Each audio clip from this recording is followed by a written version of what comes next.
나의 가장 낮은 마음 함께 찬양합니다.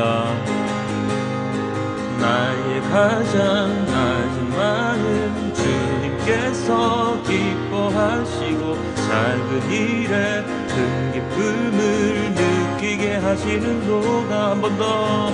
나의 가장 낮은 마음 주님께서 기뻐하시고 작은 일에 큰 기쁨을 느끼게 하시는도다. 내가 지쳐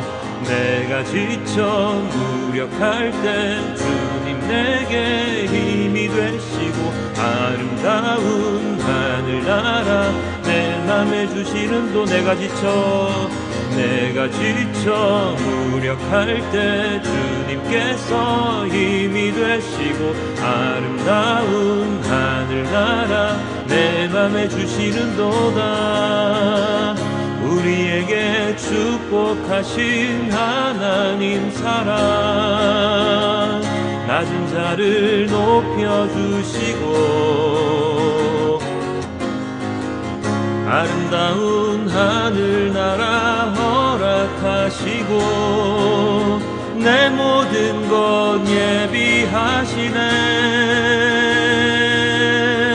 감당할 때 기쁨을 감사함의 평안을 간구함의 하나님 알도록 하셨네. 우리 한 번 더. 나의 가장 낮은 마음 주님께서 기뻐하시고 작은 일에 큰 기쁨을 느끼게 하시는도다. 내가 지쳐 무력할 때 주님 내게 힘이 되시고 아름다운 하늘나라 내 맘에 주시는도다. 우리에게 축복하신 하나님 사랑 낮은 자를 높여주시고 아름다운 하늘나라 허락하시고 내 모든 것 예비하시네. 찬양함의 기쁨을 감사함의 평안을 간구함의 하나님 알도록 하셨네. 찬양함의 기쁨을 감사함의 평안을 간구함의 하나님 알도록 하셨네. 마음속에 근심 있는 사람 주 예수 앞에 다 외워라. 슬픈 마음 있을 때에라도 주 예수께 아뢰라. 주 예수 앞에 다 외워라. 주 우리의 친구니 무엇이나 근심하지 말고 주 예수께 아뢰라. 눈물 나며 깊은 한숨 쉴 때 주 예수 앞에 다 외워라. 은밀한 죄 내게 있더라도 주 예수께 아뢰라. 주 예수 앞에 다 외워라. 주 우리의 친구니 무엇이나 근심하지 말고 주 예수께 아뢰라. 괴로울 때 괴로움과 두려움 있을 때 주 예수 앞에 다 외워라. 내일 일을 염려하지 말고 주 예수께 아뢰라. 주 예수 앞에 다 외워라. 주 우리의 친구니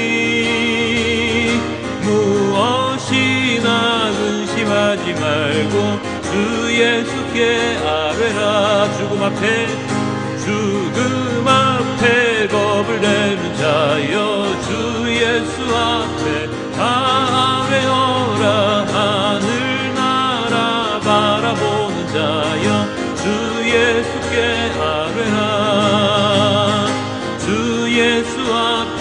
다 아뢰어라. 주 우리의 친구니 무엇이나 근심하지 말고 주 예수께 아뢰라. 주 예수 앞에 다 아뢰어라. 주 우리의 친구니 무엇이나 근심하지 말고 주 예수께 아뢰라. 주 예수 앞에 다 아뢰어라. 주 우리의 친구니 무엇이나 근심하지 말고 주 예수께 아뢰라. 주 예수 앞에 다 아뢰어라. 주 예수 앞에 다 아뢰어라. 주 우리의 친구니 무엇이나 근심하지 말고 주 예수께 아뢰라.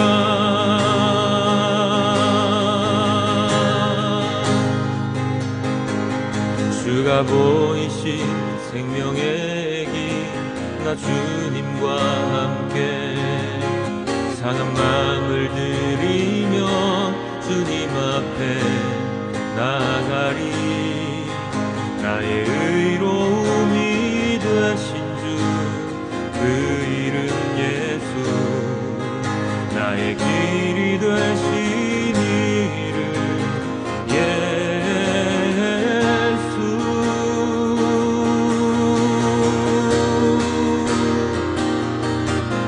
나의 길 오직 그가 아시나니. 나를 단련하신 후에 내가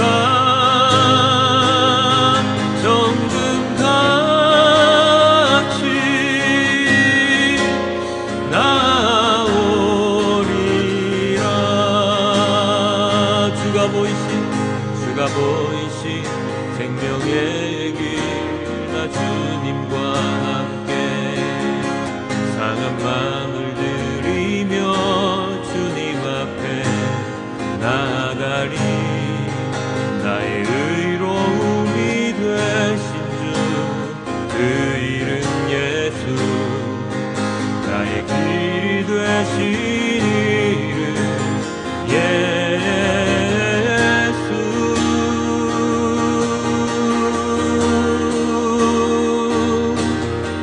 나의 길 오직 그가 아시나니. 나를 단련하신 후에 내가 정금같이 나오리라. 나의 길 오직 그가 아시나니. 나를 단련하신 후에 내가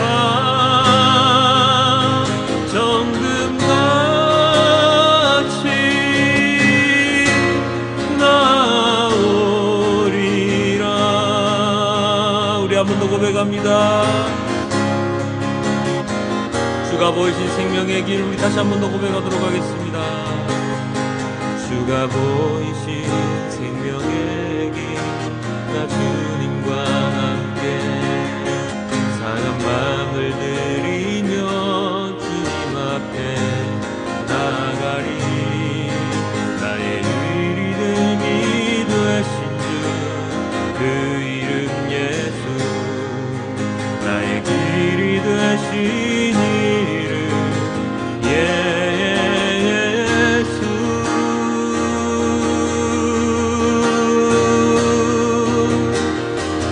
나의 길 오직 그가 아시나니. 나를 단련하신 후에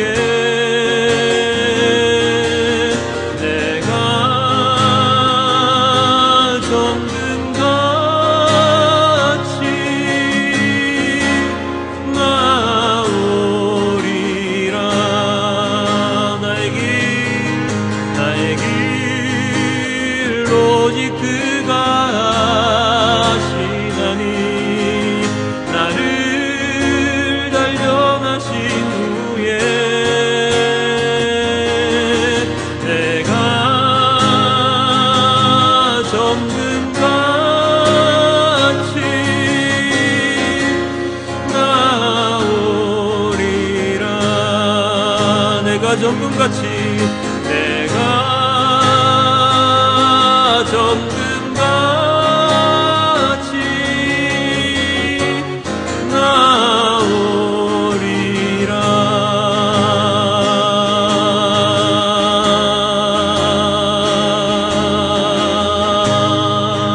우리를 정금같이 순금같이 단련시켜 주시는 주님의 그 은혜, 주님의 그 사랑을 잊지 않고 우리 하나님 엄직히 기도드렸으면 좋겠습니다. 나를 단련하시옵소서. 나를 주님의 자녀로서, 주님의 종으로서, 온전한 그리스도인으로서 살아갈 수 있도록 아버지 하나님께서 저희를 훈련시키고 단련시켜 주시옵소서. 우리 다 함께 주님께 기도드리도록 하겠습니다.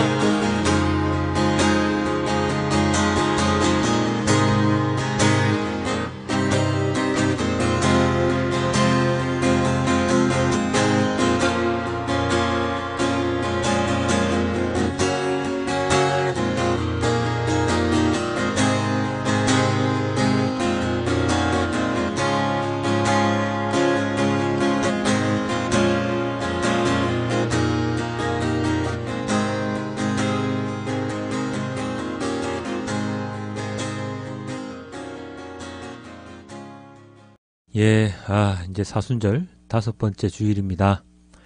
이번 한 주간도 주님의 고난을 생각하며 보내는 한 주간이 되시길 주님께 기도드리겠습니다. 자, 우리는 세상의 뿌리를 받고 사는 사람들이지요. 세상에 두 다리를 두고서 살아갈 수밖에 없는 사람들인 것입니다. 그래서 우리는 이 세상에서 일어나는 일들에 당연히 민감할 수밖에 없습니다. 우리의 태생이 어떻게 되었든 나를 창조한 사람이 누구이든 세상에 태어난 순간부터 우리는 세상과의 싸움을 해야 하는 존재입니다. 엄마 뱃속에서 나온 아이가 처음 우는 울음은 아마도 편한 엄마의 뱃속에서 살아가기 힘든 세상으로 나온 데 대한 두려움의 울음일까요? 왜 나를 꺼냈어? 하는 당연 저 혼자만의 생각입니다만 어찌되었든 우리는 이 세상을 살아가면서 가장 먼저 우선적으로 배우는 것이 세상에서 살아남는 법입니다. 본능적으로 생명에 대한 집착을 가지고 가장 먼저 배우는 것이 먹는 것이지요. 그리고 나서는 가지는 것, 소유하는 것이고 그 다음에는 생각하는 것, 그리고 그 다음에는 경쟁하는 것, 그 다음에는 살아남는 것, 그리고 마지막에는 버리는 것 등등등을 배우게 될 것입니다. 사실 인간은 태생적으로 경쟁하는 것을 배울 필요가 없었습니다. 아담과 하와를 하나님께서 창조하셨을 때 그들은 경쟁할 필요가 없었지요. 에덴 동산에 있는 모든 것을 누리면서 그냥 모든 것을 잘 관리만 하면 아무런 문제 없이 잘 살아갈 수 있었습니다. 그렇지만 사단의 유혹에 넘어간 아담과 하와는 하나님과 같이 되려는 마음을 품게 됩니다. 그것으로부터 인간의 모든 죄가 시작되는 것이지요. 우리를 창조한 하나님과 동일하게 되는 것, 뱀이 하와에게 한 말을 잠시 살펴보면 뱀은 이렇게 말을 했습니다. 너희가 그 나무 열매를 먹으면 너희의 눈이 밝아지고 하나님처럼 되어서 선과 악을 알게 된다. 어떻게 된다고요? 선악과를 먹으면 눈이 밝아집니다. 그래서 하나님처럼 될 수 있죠. 창조주 하나님과 동격이 된다는 것입니다. 그리고 선과 악을 알게 된다고, 선과 악에 대해서 속속들이 다 알게 된다고 이야기를 합니다. 여러분, 선과 악을 다 알게 되면 어떻게 될까요? 더 좋아질까요? 나빠질까요? 제 경험상으로는 선함과 악함이 싸울 때 주로 악함이 대부분 승리하는 것 같습니다. 천사와 마귀가 양쪽 귀에 대고 무언가를 속삭이는 만화 같은 장면을 많이 보셨지요? 주로 누가 이기던가요? 마귀가 많이 승리를 하는 것 같습니다. 확률적으로 통계를 내보진 않았지만 그렇습니다. 선악과를 먹으면 눈이 밝아져서 자신들의 부끄러움을 알게 됩니다. 하나님처럼 되어서 하나님 말씀에 불순종하게 됩니다. 머리가 커진다는 것이죠. 선과 악을 알게 되면서 특히 악한 모든 것에 능통하게 되어서 선보다는 악을 우선시하는 자로 살아가게 됩니다. 세상에 발을 딛고 사는 우리들의 모습이 너무나도 동일하지 않습니까? 나 부끄러운 것 절대로 안 하려고 하고 하나님 말씀 제대로 지키지 않으려고 하고 듣지 않고 살아가며 그리고 악한 일들, 편법, 불법적인 일들에는 능통한 반면 선한 일에는 눈을 감는 우리의 모습 그대로가 반영됨을 우리는 알 수 있습니다. 이러한 속성을 가진 인간들, 우리가 창세기를 읽으면서 뱀의 유혹에 넘어가는 아담과 하와를 보면서 우린 욕을 참 많이 했지요. 아, 참 당신들 때문에 우리가 말이야 아무런 죄도 안 지었는데 이렇게 죄인이 되어버렸잖아. 그러면서 타임머신이 있으면 그때로 돌아가서 선악과 못 먹게 하고 싶은 그러한 울분을 토하기도 하는데요. 어찌되었든 간에 그렇게 욕하는 아담과 하와와 동일한 우리들의 모습을 우리는 자주 목격을 합니다. 욕을 하면서도 그 욕하는 자를 따라가는 모순적인 모습을 보이는 것이 바로 우리 인간들이죠. 이렇게 간사하기 짝이 없는 인간들인데 이들에 대한 사랑을 하나님은 버리지 못하셨습니다. 순간순간 하나님을 저버리고 하나님을 떠나 살아가는 우리들임에도 불구하고 하나님께서는 그들에 대한 사랑을 펼치셔서 그들을 어떻게 하시려고 하셨습니까? 바로 구원하려고 하셨지요. 그 첫 번째 사람들이 바로 유대인들, 아브라함 때부터 시작되어 모세에 이르기까지 고통받고 있는 이스라엘 백성들을 광야로 끌어내시고 그리고 젖과 꿀이 흐르는 땅 가나안에 입성시켜 주셨습니다. 오늘 우리가 읽은 이사야 본문에는 이렇게 기록이 되어 있습니다. 너희는 지나간 일을 기억하려 하지 말고 옛 일을 생각하지 말아라. 내가 이제 새 일을 하려고 한다. 이 일이 이미 드러나고 있는데 너희가 그것을 알지 못하겠느냐?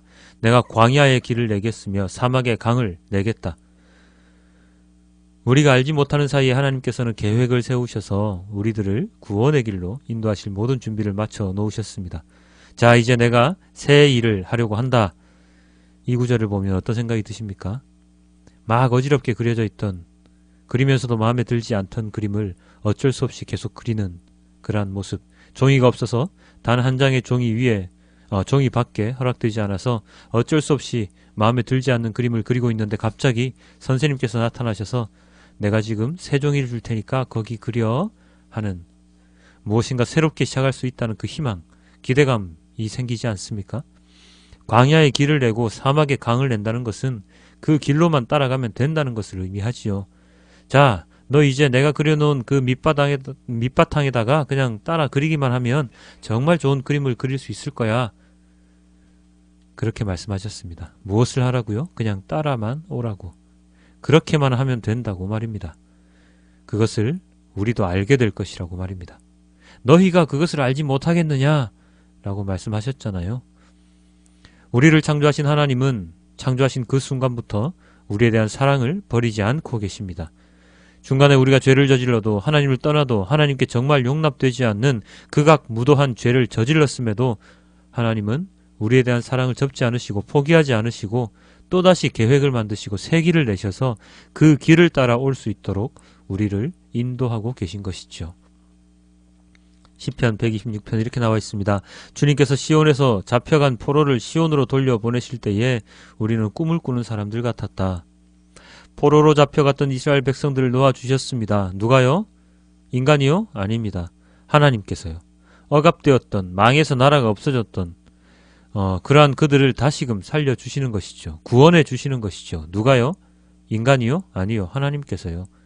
그래서 그들은 꿈을 꾸는 것 같은 느낌을 받지요. 좋은 꿈, 벗어나고 싶지 않은 꿈, 눈 뜨고 싶지 않은 꿈, 그것이 현실에 나타난 것입니다. 그 모든 것을 행하시니 누구입니까? 인간이요? 아니요. 하나님이십니다. 자, 이제 우리는 새롭게 보아야 하는 것이 있는데요. 우리가 본 구절을 한 번 더 상세하게 보도록 하겠습니다. 우리가 방금 살펴본 이사야서에 조금 전에 살펴봤지요. 이사야서에 나타난 이스라엘 백성들과 그리고 방금 본 시편에 나타난 이스라엘 백성들에게 공통점이 있습니다. 혹시 무슨 공통점인지 혹시나 인식하셨습니까? 그것은 바로 하나는 하나님의 은혜로 구원의 길로 들어섰다는 것입니다. 이집트의 포갑 아래에 있던 자들이 출애굽할 수 있게 되었고 포로로 잡혀갔던 이스라엘 백성들이 자신들의 땅으로 돌아가 자유인이 되었습니다. 그래서 찬양도 하고 꿈을 꾸는 것 같은 기쁨에 차 있는 것이죠. 그리고 또 하나의 공통점이 있는데 그것은 무엇일까요? 그것은 바로 누군가의 억압 아래에 있었다는 것입니다. 이집트의 노예 생활을 하던 이스라엘 백성들이었고 그리고 나라를 잃고 그 땅에조차 살지 못하고 이국 땅에 가서 살아야 했던 비참한 생활을 하던 이스라엘 백성들이었다는 것이죠. 즉 고난받던 사람들이었다는 점입니다. 이 고난은 누구로부터 시작된 것입니까? 바로 자기 자신들로부터 시작된 것입니다. 욕심 때문에 하나님을 저버림으로 인하여 그들은 고난 가운데 처할 수밖에 없는 그러한 상황이었습니다. 그런 고난 가운데에서 하나님께서 그들을 구원해 주셨다는 점에서 우리가 방금 본 이사야와 시편의 사람들의 공통점이 있습니다. 이 모습을 오늘날 현대화 접목시켜보면 어떻게 되겠습니까? 여러분들의 지금의 삶은 어떠십니까? 누군가의 억압 속에 살고 계십니까? 누군가의 노예로 살아가십니까? 자유하지 못한 삶을 살아가고 계십니까? 아니죠. 절대로 그렇지 않습니다. 우리는 자유민주주의 국가에 살고 있으니까요. 어쩌면 저 위쪽 북쪽 땅이라면 비슷할지 모르겠지만 우리들은 지금 너무나도 자유롭게 우리가 하고 싶은 일을 하며 그렇게 살아가고 있습니다. 그런데 반면에 우리의 삶을 보면 우리는 어떻습니까? 자유하게 살아가는 것 같은데 속을 들여다보면 우리의 삶은 그리 넉넉하거나 기쁨에 차 있지 않습니다. 많은 고통 가운데 살아가고 있습니다. 그것의 시작은 바로 우리 인간의 욕심 때문이겠지만 어쨌든 현상적으로 우리는 누구인지 모르는 하지만 누군가에게 억압을 받고 있는 듯한 세상에 살아가고 있지요. 선함보다는 악함에 더 길들여져 있고 악함에 더 현명하고 어떻게 하면 안 걸리고 저걸 가질 수 있을까 하는 흑심에 사로잡혀서 세상에 살아가고 있는 것입니다. 그러나 이것이 우리에게는 어쩌면 희망이 될 수도 있을지 모르겠습니다. 하나님의 말씀이 그래서 희망이 됩니다. 왜요? 왜 그렇습니까? 그것은 선한 사람으로 살아가면 참으로 좋겠지만 우리가 이 세상 가운데 정말 의인으로 살아가면 참으로 좋겠지만 그 의인이 될 수 있는 사람은 이 땅 가운데 한 명도 없습니다. 그래서 의인이 아닌 우리들을 하나님께서 구원의 길로 인도해 주신다고 약속을 하셨기 때문에 우리에게는 희망이 있는 것이죠. 내가 새 일을 행할 것이다. 너희들도 알고 있다. 우리도 익히 알고 있는 그 새 일, 큰 일을 우리에게 하실 것이라는 그 믿음을 우리가 가질 수 있기 때문에 우리는 희망을 가지고 살아갈 수 있는 것입니다. 그것을 확증하신 것이 바로 어떤 사건입니까? 수많은 사건이 있겠지만 그 중에 가장 위대한 사건, 바로 예수님이시지요. 잠시 오늘 바울이 우리에게 하는 이야기를 듣고 넘어가고자 합니다. 바울은 어떤 사람이었습니까? 예수님을 만나기 전 바울은 이런 인물이었습니다. 나는 난지 여드레 만에 할례를 받았고 이스라엘 민족 가운데서도 베냐민 지파요 히브리 사람 가운데서도 히브리 사람이요 율법으로는 바리새파 사람이요 열성으로는 교회를 박해한 사람이요 그 다음에 율법의 의로는 흠잡을 데가 없는 사람이었습니다. 굉장한 자기 자랑이죠. 이것을 하나씩 설명하면 이렇습니다. 여드레 만에 할례를 받았다는 것은 정통 유대인이라는 것을 뜻합니다. 율법의 엄격한 집안에서 태어났다는 것이죠. 베냐민 지파라고 하는 것은 그가 왕족, 왜냐하면 최초의 왕인 사울이 베냐민 지파 사람이었거든요. 그래서 자신이 왕족이다 라는 것을 의미하고요. 바리새파 사람이라는 것은 율법에 능통하다 못해 율법대로만 살아가는 다른 이들과는 구별된 사람이라는 뜻이고 교회를 박해했다는 것은 유대인 중에 유대인, 즉 그 당시에 이단이라 취급되던 그리스도인들을 몰아냈다는 것, 하나님의 말씀을 정통으로 전하는 사람이라는 것, 그리고 최종적으로는 의인이다. 율법을 다 잘 지키기 때문에 그 어떤 율법을 갖다 대더라도 흠잡을 데가 없는 사람이다 라는 뜻입니다. 이 구절들이.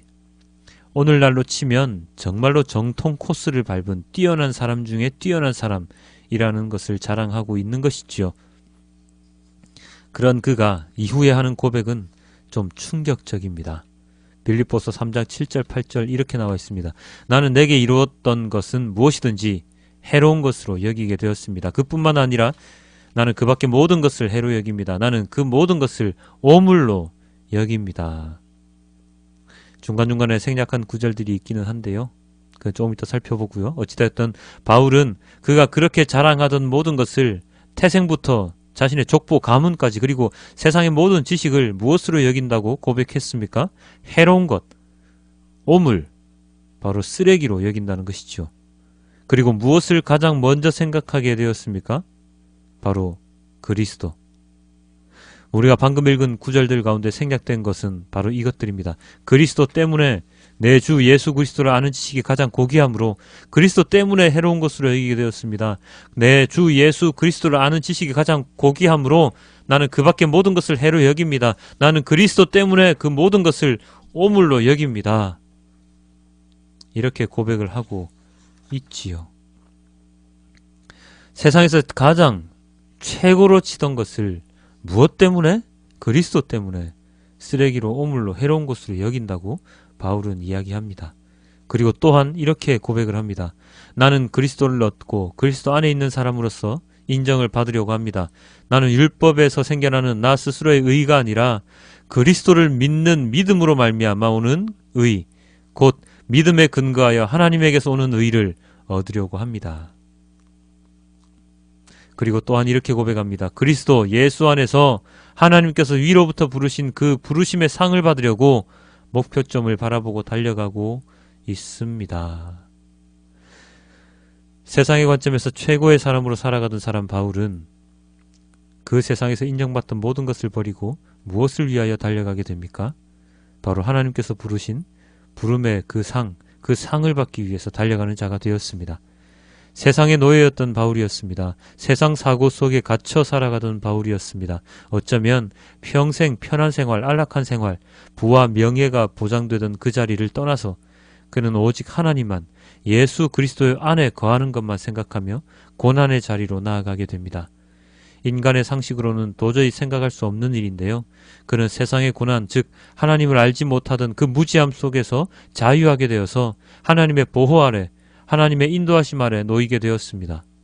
이사야 본문이나 시편 본문과는 사뭇 다른, 그러나 전혀 반대되는 상황 같지만 동일한 상황 가운데, 어떤 상황입니까? 바로 하나님의 인도하심 가운데 있게 되는 놀라운 결과를 얻게 되는 것이죠.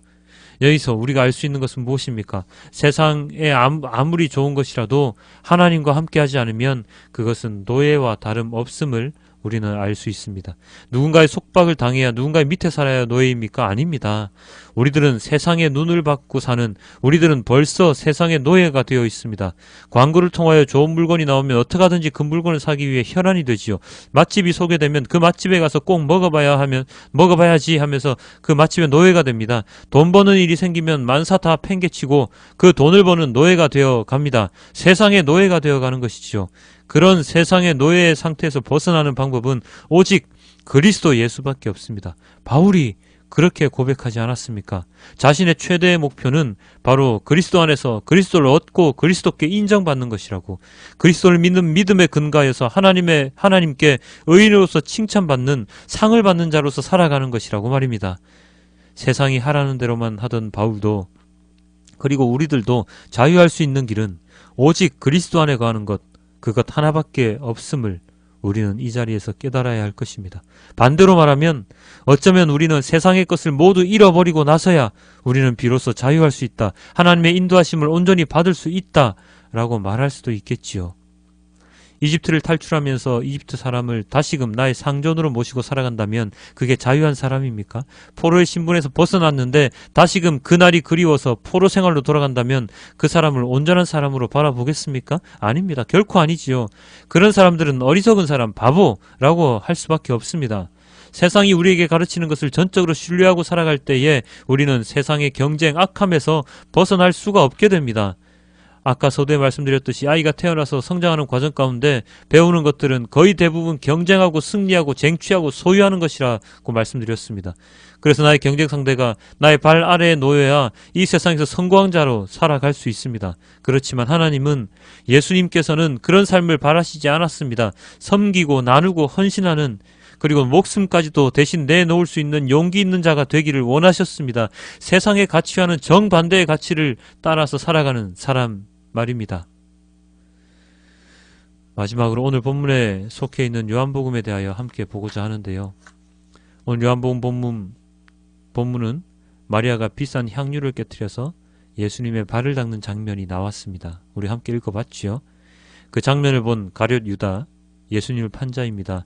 그는 마리아를 질책합니다. 야, 그거 팔면 얼마나 많은 가난한 사람을 도울 수 있는지 알고 있어? 하고 말입니다. 마음에도 없는 소리를 한 것이죠. 그렇습니다.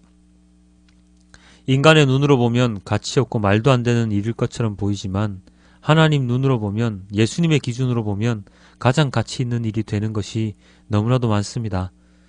사람들이 전혀 하지 않으려는 일 가운데 하나님의 일이 완성되는 경우가 많습니다. 죄인들과 함께 식사하시고 죄인들을 옹호해 주시고 부정한 자를 치유해 주셨던 바로 그 예수님의 모습처럼 말입니다. 사랑하는 성도 여러분, 우리는 죄인입니다. 죄를 짓지 않고는 살아갈 수 없는 자들이지요. 그리고 세상의 노예입니다. 세상의 것에 얽매이지 않고는 살아갈 수 없는 그러한 세상의 노예입니다. 죄인이고 노예일 수밖에 없는 우리들. 그러나 그 모든 것에서 자유할 수 있는 길이 있습니다. 바로 세상의 모든 것을 포기하고 오직 그리스도 예수 안에서 살아가는 삶을 추구하는 것입니다. 그 길이 구원의 길이고 그 길이 그리스도인으로 걸어가야 하는 길입니다. 골고다 언덕을 오르는 길, 바로 비아 돌로로사.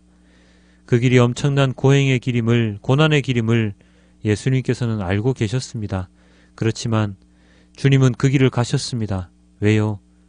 그 길을 당신이 걸어가지 않으면 사랑하는 사람들을 구원할 수 없기 때문이었습니다.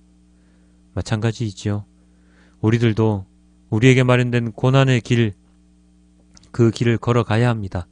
힘들고 어려운 길임을 당연히 잘 알고 있지요. 그러나 우리는 그 길을 가야 합니다. 왜요?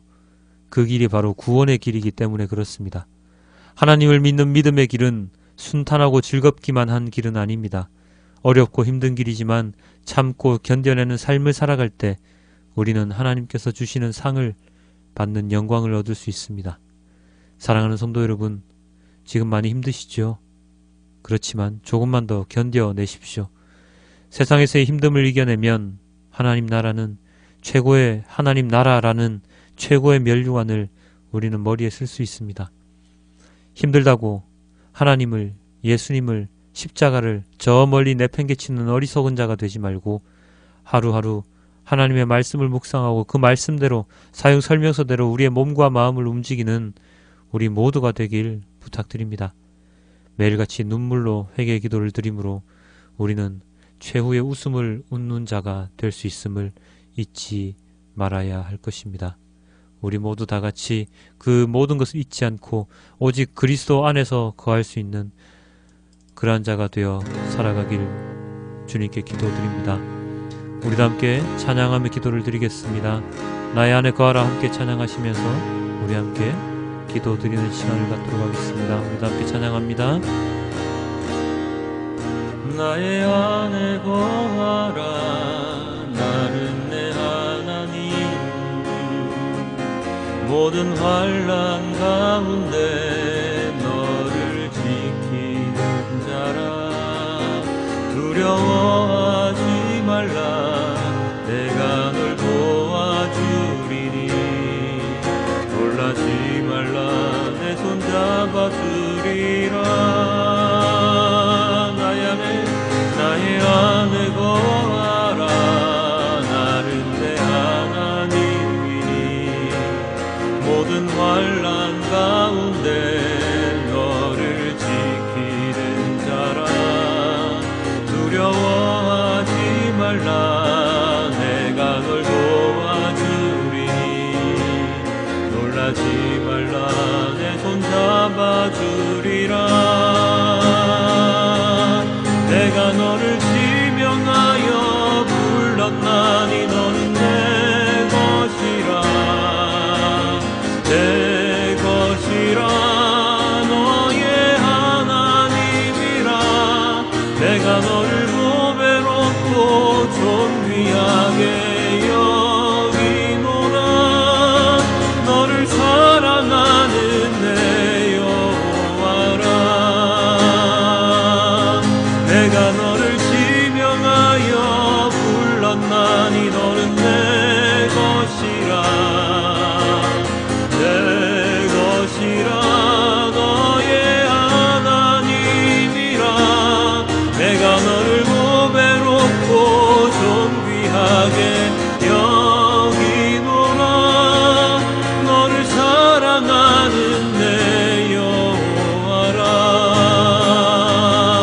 여호와라 우리 함께 주님께 오늘의 말씀을 생각하며 주님께 의지하며 주님께서 우리를 불러주셨음을 기억하며 주님께서 우리의 모든 것을 책임져 주실 것임을 믿으며 주님 안에 거하는 예수 그리스도 안에 거하는 우리 모두가 될 수 있도록 우리 함께 주님께 기도드리도록 하겠습니다. 함께 기도합니다.